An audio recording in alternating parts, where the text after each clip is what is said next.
A warm welcome to Social Sciences class, all young minds.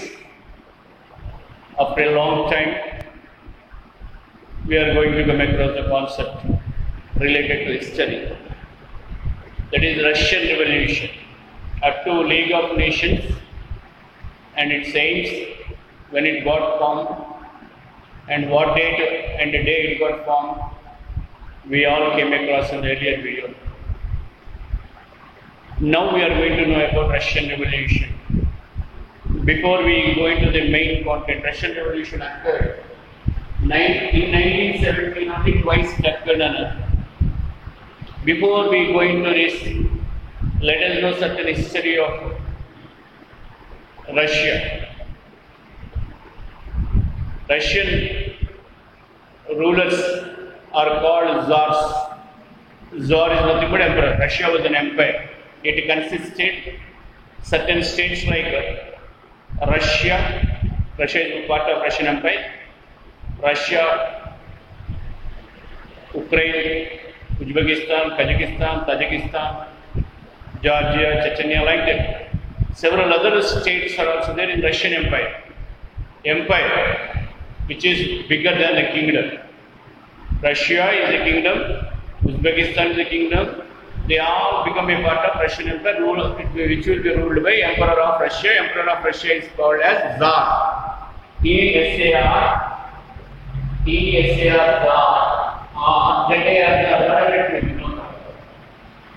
ZAR or TSAR, no problem. Pronunciation is Tsar. JAR, we will be having a jars in our home. Tsar, right. So from 1801 to 1912, that is from the beginning of 19th century to beginning of the second decade, early part of second decade of 20th century, Russian Empire got ruled by Tsar rulers.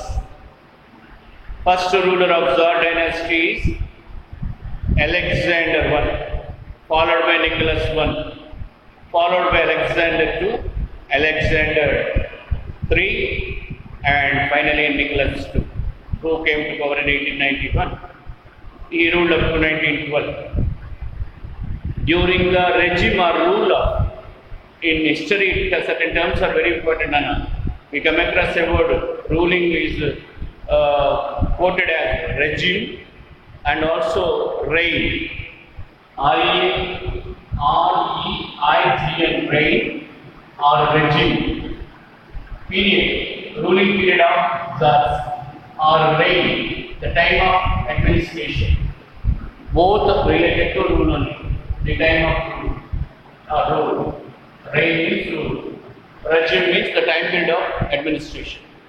So during the time of administration during the regime of Nicholas II, there were two different revolutions.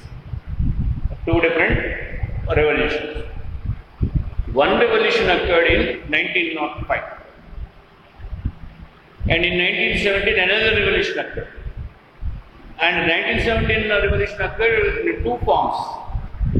At the beginning, it was not led by any political party. 1905 revolution and 1917 first phase of revolution did not get led by any political party. It was outcome of anger and protest from the people who were facing turbulence in their life because of the maladministration of Mr. Nicholas II.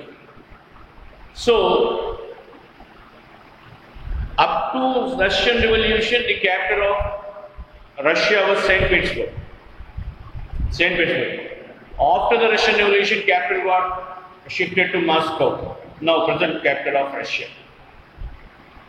So, why 1905 revolution occurred? Why 1917 revolution occurred? We are going to see about it. Before that, let us know certain facts about Russia.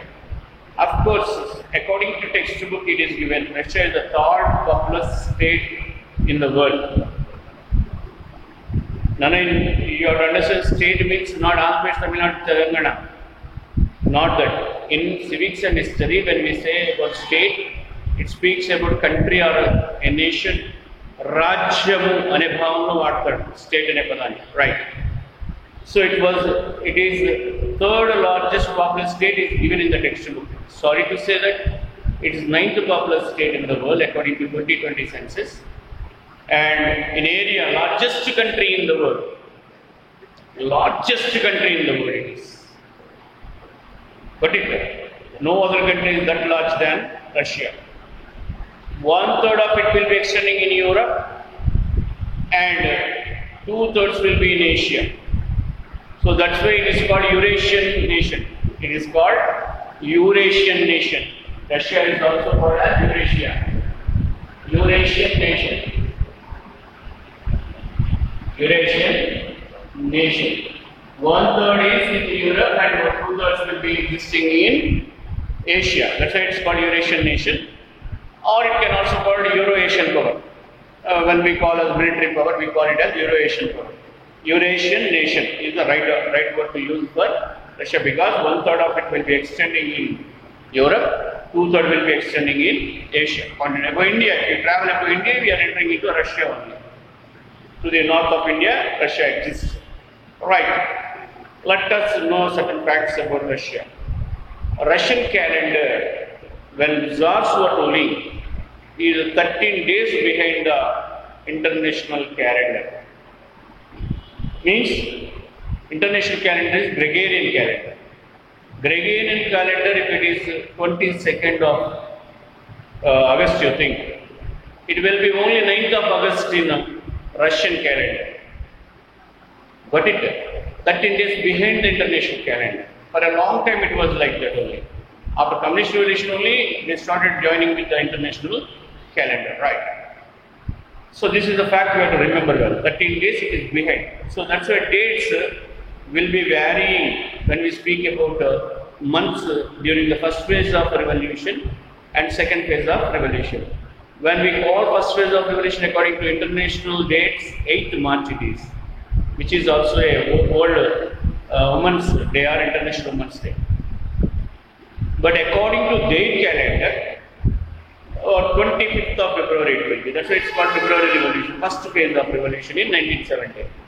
Second phase of revolution, by 7th November, Bolshevik party led by Lenin, that is Communist Party or Workers' Party, which claimed the power by military strength on November 7th. It is second revolution, second phase of revolution. This will be in October according to Russian calendar. That's why they quote that October revolution. Don't get confused. Sir, you are saying about November and March here, but there is February and October. This is the only reason why variation occurs in the dates or months in textbook when you are reading. Right. More. Let us know about the demographic aspects of Russia. Russia consisted feudal lords and serfs. Russian society is full of feudal lords who held control upon vast agricultural land. Agriculture is the prime activity, economic activity of the people. Why even in 20th century Russia or even other European countries, when compared to other European countries, Russia still remained an agrarian economy? The reason is the ruler czars never encouraged any progressive activity. If any progressive activity is made, some industrialization happens, these people may turn clever and they may question the unchallenged authority of the czars. That's why they did not. Actually, Peter the Great, Catherine, they tried to modernize Russia before 18th century. But after the advent of czars, they did not pay any attention to promote the economic status of the country or the economic status of the people, because if that gets increased, people get economic and social status, they start questioning the wrongdoings of the government. So that's why governments which want to enjoy the authoritarian rule, they always want to people be backward educationally or economically. Then only people will be looking for help towards the governments and they will be begging and they will be dropping some few works in the hands. Story will be running on. People feel that God, the ruler is God. Like what is happening in our India, in the modern democracy for several years, several decades onwards. after independence, very particularly after adopting Indian democracy, no change in the lives of Indians. They are still living like beggars in front of the governments, which happened during the time of British. Of course, during the time of British, Indians dynamically fought against the Britishers and challenged the sovereign power of the British. But now we lost that rhythm. Yeah, of course, several factors are there. When time comes, we discuss what are they. Let us confine to Russian Revolution. Russian Revolution. When we go into Russian society, feudal lords who enjoyed authority upon the land, hundreds or thousands, lakhs of acres under one family, and serfs are the peasants or tenant farmers who used to hide the land from that landlords, feudal lords, and their conditions were very vulnerable. And along with feudal lords, Tsarina means the relatives of Tsar, emperor, enjoyed huge facilities at the cost of these poor peasants, because they enjoyed all this because of the taxes, what are paid by the peasants, that tenant farmers or serfs, serfdom is there. And other people other than Tsarina, nobles are there, belonging to upper class, and some bureaucrats in the government of Tsar. Tsar ran the administration with the help of army and bureaucrats. Of course, I could not stop myself drawing parallels between Russia before revolution and present day India. With the help of defense forces, the existing governments are trying to run the show. So the same was the condition in Russia. No one should raise any voice against the emperor. Emperor never looked into the problems of the people. So this, to whom we have to say? Of bureaucrats, they will not permit the people to come and communicate with the emperor. If the emperor is interested, bureaucrats should make that arrangement. Emperor is not interested. So monarchy we have seen. In Russia we saw, and now we are going to see the same in India. From decades on it is happening. I am not speaking about a single day, only today. After independence, most of the time we saw this monarchy only. People think that monarchy gone. But monarchy did not go. It is still remaining. In the name of dynasties, families, individuals, it is still remaining. We become bugs for the individuals or the families, and we start doing our activity bhajans to those families and individuals whom we admire. Individuals may change, but according to time, but the same worship anywhere, any point of time after independence. No need of thinking about else. Right. They are also the same. Army with the help of army and bureaucrats are the highest office. The system of higher officers is called bureaucracy. Bureaucrats, the higher level of this word will be repeated. Bureaucrats or bureaucracy will be repeated several times in history. You all are supposed to remember this word, bureaucrat. B-U-R-E-A-U. B-U-R-E-A-U. C-R-A-T. Bureaucrat means higher officers, higher officials. Bureaucracy, system of higher officials. Only that bureaucrats, nobles, Tsarina, relatives, friends of emperor enjoyed huge facilities, and they have had a pomperous and luxurious life. And this is at the cost of the poor farmers who are forced to pay the taxes. This class who are close to emperor are not supposed to pay the tax. And the taxes are collected from the poor peasants who worked hard on their lands, and also they have to work for feudal lords also. After completing the work of feudal lords only, they have to carry their agriculture activity. This is one of the problems. So, by working in that way hard, burning their midnight oil, whatever the earnings they made, most of that went into the government in the form of taxes. But governments have a least concern to the problems of these people. So, such was the situation before 1905 revolution, which led to a historical incident called Bloody Sunday, 9th January according to Russian calendar. According to Indonesian calendar, it is 22nd January. Bloody Sunday, it happened to be Sunday. Why? Because of the atrocities or authoritarian aspects that were forced upon the people. People could not resist. And finally, by 1905, what happened? There was a war between 1904 ending and starting of 1905. War between Japan, last immediate cause for the people's protest. Actually, they protested, they did not revolt in 1905 or in 1917 also. So what happened? There was a war between 1904 ending and starting first half of 1905. There was a war between Russia and Japan. Russia is the largest country in the world. Japan is, of course, one of the tiniest countries in the world. Group of 4 islands. But it is very strong in military strength. So it defeated Russia because Russia did not have that advanced military strength. They never concentrated. Even though certain part of Russia is in Europe, the army is not trained on the lines of the Western countries. But Japanese army got trained in the lines of Western countries in 1864 itself. Before by 1864 itself, it got trained its military.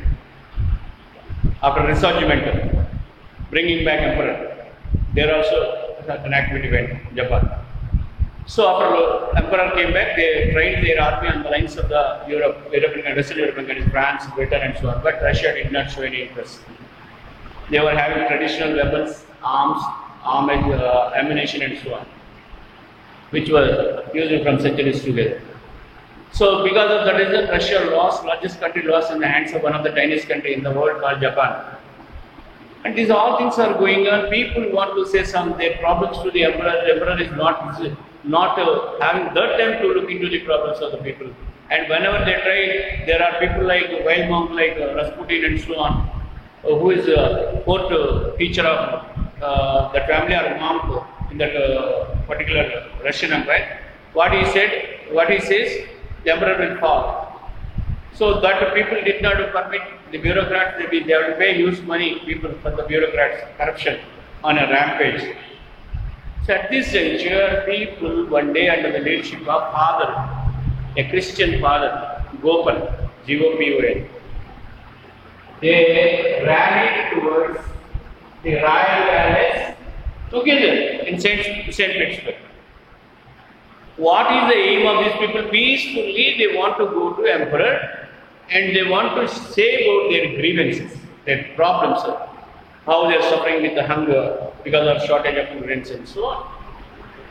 So they carried under the leadership of Gopal, some 10,000, 20,000 people started moving in the St. Petersburg streets. They moved to Royal Palace on it is 9th January according to Russian calendar. According to international calendar, 22nd January. It happened to be a Sunday. 9th January according to Russian calendar. 30 days ahead international calendar, 22nd January, it was a Sunday. After prayers in the church, under the leadership of Father Gopal, people started moving to Royal Palace, St. Petersburg Palace. This was observed by one of the uncle of Nicholas II, and he ordered the army to move. In fact, when the procession, the group of people are reaching close to the St. Petersburg, they're peaceful. There are no weapons. Their intention is not to revolt or fight against anyone. Just they want to call emperor, their ruler, and they want to say their problems, what sufferings they were facing. But uncle of Nicholas II suspected that they are coming for an attack on the royal palace, and he alerted the army with a simple tip of call. They opened fire from the fort, royal palace, on the people coming in the streets at the bottom. and that led to the huge bloodshed. Soon the place near to the palace became full of blood because several people got slain down. Who got bloody munition, so. And they lost their breath, they lost, and several dead bodies. Within no time, several dead bodies in and around falling down in the pool of blood. This incident instantly passed to the other civilians who were staying at home. All came in a bigger anger because these people came for peaceful purpose, and a brutality was shown by the army. Now the people can't control, and they came out and they attacked the royal palace. They killed one of the uncle of that Nicholas. Nicholas II escaped, and that was first incident where a revolution occurred in Russia. After that, Nicholas II promised them some democratic aspects and came back to the power. And parliament was summoned. Parliament of Russia is called Dai. What it is called? Dai. D-I. Sorry, Parliament of Russia is called Duma. I beg your pardon. Parliament of Russia is called Duma. He summoned Duma, conducted elections for Duma. He promised that he will reduce his powers. More powers will be given to the Parliament, National Assembly. The National Assembly or Parliament is called Duma. He promised he conducted elections in 1905, 5 plus 5, 1910, 1912, 1917 also. 1907, 1912, 1917 also elections were conducted to Duma. But by seeing the disunity among these political parties there in Russia, he took advantage and he started playing one against the other, and finally again got power back by 1917. He became more powerful than the Duma. Right? What are the political parties? There are cadets and Octoberists. Cadets are none other than Menshevik Party. Octoberists are Bolshevik Party. Got it? So, who are these Octoberist cadets? We are going to come across in the coming week. Bolshevik Party and Menshevik Party, who led these parties? What is the difference between these two parties? We are going to come across, right? Then after, we will enter into the content why second revolution occurred in 1917 in two phases. We are going to see about it. Thank you.